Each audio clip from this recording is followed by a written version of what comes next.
last night. Mrs. Clinton said, despite the disappointment that her supporters would be feeling, they owed Mr. Trump a chance to lead. Mr. Obama said voters had to remember they were Americans first. Well, in New York is Raheem Kassam, who recently stood and then stood down for the leadership of UKIP and is London editor-in-chief of the online news network Breitbart News. Good evening to you. Hi, good evening. What's your reaction to the Donald Trump win? Well, of course, some of the people on my side of the equation have been calling this for a good 18 months now, and it really comes from the great disaffectedness out there, how people feel left behind out in the country. It's a very similar phenomenon to what we saw with the Brexit result in the United Kingdom, and I can tell you, being in that victory party last night, it really did feel like the Brexit victory party as well. There were highs and lows and nerves, but now I think it's a great thing that President Obama and Hillary Clinton are saying that people need to get behind Donald Trump and afford him the chance to lead the nation. I think that's a very good tone to set, and Mr. Trump has a lot of things to prove himself as well. Don't get me wrong, we can't just be, even though people like me were backing him, we can't just be mindless cheerleaders. We have to be, very careful and make sure there is the appropriate amount of scrutiny for him. He's made a lot of big promises, and people have got to make sure he delivers now. Just on those, I mean, which of the big promises do you have perhaps the greatest level of reservation about at this point?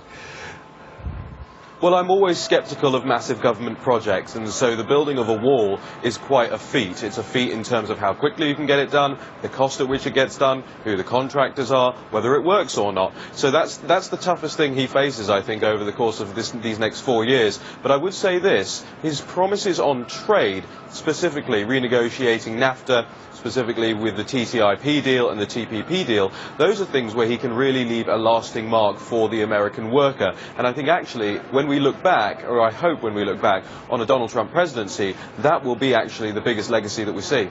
There are worries, of course, in that department about what some of those changes, if they're brought into being, the impact that will be had on the global economy as a result. How do you deal with that concern?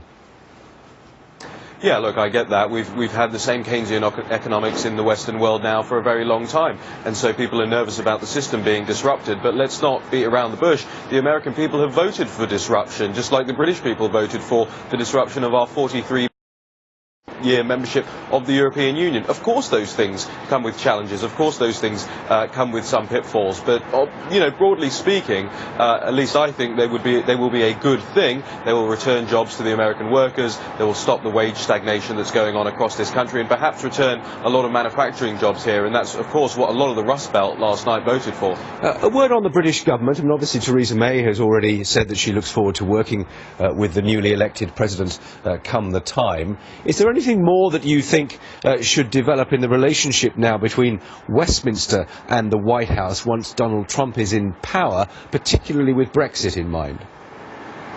Yeah, there's got to be a lot of contrition, I think, especially from the members of Parliament and people who were decrying Donald Trump, trying to have him banned from the United Kingdom. It's not a good look, and we said at the time, if this man manages to pull off the impossible, which he did, then people will be in a very awkward situation, and some MPs, and indeed some members of the government now, are in a very awkward situation. We have seen them try and row it back over the last 24 hours, but I think if you're Donald Trump and you're President-elect Donald Trump, and looking at this, you think, well, you know what, I'm not going to deal with you guys on a very nice basis. I think Britain needs to go to the front of the line in terms of trade deals with the United States, something that Barack Obama opposed, but the British government is going to have to show some contrition towards President-elect Trump before that happens. But if he said, as some people think he did, sexist things, racist things, aren't people right to highlight that?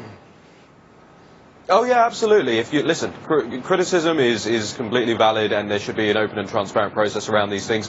He has said some bad things. Nobody's shying away from that at all. But I think what the American people voted for last night was a man who has said some bad things over a woman who has done some bad things, and that's the point about it. And I think yes, he should be held to account for all of those things. But at the same time, a lot of these things, don't forget, were over a decade ago, and it's time to let this man run the country.